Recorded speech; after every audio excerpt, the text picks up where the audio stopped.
Mat Damon, Anne Hathaway with Christopher Nolan.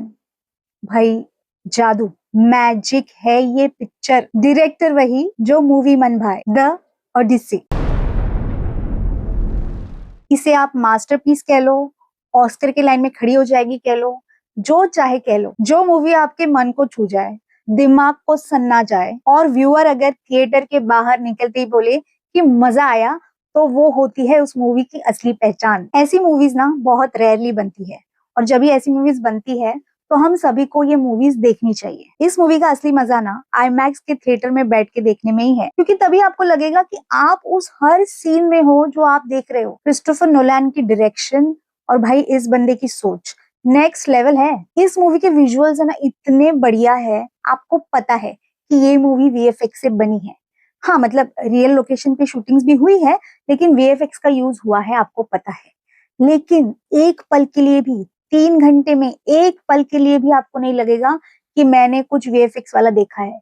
इतनी real feel होती है। अगर ट्रेलर देख के आपको लग रहा है कि ये कहानी ओडिसियस के सफर की है, उसके घर वापसी की है, तो ना ये उससे भी ज्यादा आपको कुछ दे जाएगी। जी हाँ, ये मूवी आपको देती है, बस आपको लेना आना चाहिए, और उसके लिए आपको ओडिसियस के बारे में कुछ बातें जानना जरूरी है। तो चलिए मैं आपको बहुत ही सिंपल वे में बता देती हूँ कि ओडिसियस कौन है और उसके साथ इसके पहले क्या हुआ है। द ओडिसी, इसे समझने के लिए हमें इन 3 राज्यों के बारे में पता होना चाहिए। पहला है इथिका, जो कि ओडिसियस का किंगडम है। फिर स्पार्टा, जो कि एगेमेमनन एंड मेनेलस इन दोनों का राज्य है। और तीसरा है ट्रॉय। ओडिसियस और ट्रॉय की सीधी दुश्मनी नहीं है, इसीलिए आप ट्रेलर में भी देख पाते हो कि ओडिसियस को ट्रॉय के युद्ध में कोई भी दिलचस्पी नहीं है और वो जाना ही नहीं चाहता। लेकिन स्पार्टा के राजा का बुलावा आता है और ना चाहते हुए भी उसे उस वॉर के लिए जाना पड़ता है। स्पार्टा के ये 2 भाई हैं, राजा एगेमेमनन और मेनेलस। मेनेलस की पत्नी है हेलेन, वो अपने आशिक के साथ भाग चुकी है। अब उसका आशिक आया है ये ट्रॉय राज्य से। सो मेन लड़ाई हो रही है स्पार्टा और ट्रॉय के बीच में। ट्रॉय ये जो राज्य है, इसकी दीवारें बहुत मजबूत हैं। मतलब ऐसा कहते हैं कि भाई इनको गॉड ने खुद हेल्प की थी ये सारी दीवारें बनाने के लिए। तो इनको भेदना किसी भी ह्यूमन के लिए पॉसिबल ही नहीं है, और इसीलिए ओडिसियस, एगेमेमनन, मेनेलस अपनी सेना को लेकर ट्रॉय के किले के बाहर 10 साल से वेट कर रहे हैं। तो देखो, अभी बल से तो काम नहीं हो रहा है, तो ओडिसियस की बुद्धि काम आ जाती है। वो आइडिया निकालता है द ट्रोजन हॉर्स की। इसमें क्या होता है, कुछ सिपाही जो है इस घोड़े में छुप जाते हैं, और बाकी की जो सेना है वो किसी पास वाले आइलैंड में जाके छुप जाती है, ताकि ट्रॉय वालों को लगे कि भाई सेना जा चुकी है और ये पता नहीं लकड़े का जो घोड़ा ये क्यों छोड़ के गए हैं, और ये देखने के लिए वो चले जाते हैं।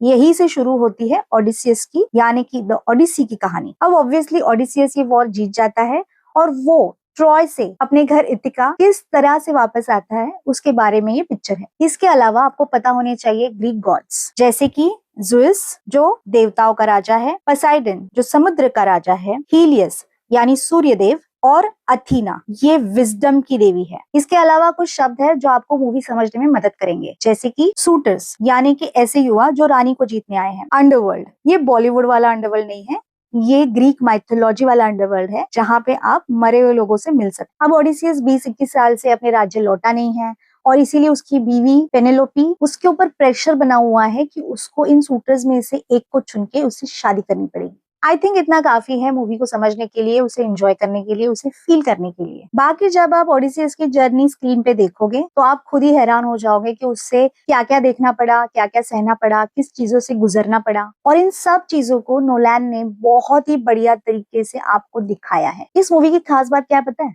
ये मूवी है ना सिर्फ ओडिसियस के घर लौटने की कहानी नहीं है, और ना ही ये मूवी उसके एडवेंचर्स पे फोकस करती है। मतलब वो दिखाया सब कुछ गया है, लेकिन फोकस किसी और चीज पे है, और वही देखने में आपको मजा आएगा। सो मैंने आपको जो भी बताया है, आई होप कि मूवी एंजॉय करने के लिए आपको इसकी हेल्प हो। और 2 चीजों का ख्याल रखिए, मूवी आईमैक्स में देखिए, थोड़ा पैसा ज्यादा खर्चा करना पड़ सकता है, लेकिन इस मूवी का असली मजा उसी में है। और दूसरी, अगर आप इंग्लिश समझ पाते हैं या पढ़ पाते हैं तो आप ये मूवी इंग्लिश में देखिए, बहुत अलग फील होता है।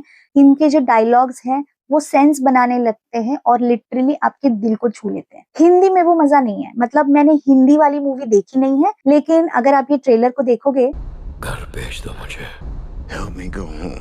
सो आई होप आपको समझ में आ रहा है कि मैं क्या कहना चाह रही हूँ। ये मूवी वैसे रेटिंग वाली कैटेगरी में बैठती नहीं है, लेकिन अगर रेटिंग देना ही है तो मैं इसे 5 आउट ऑफ 5 स्टार्स दूंगी। It's a masterpiece, a gem, and must watch. So आप जाइए, मूवी देखिए, एंजॉय करिए। मैं आपको मिलूंगी अगले वीडियो में एक नए मूवी के साथ।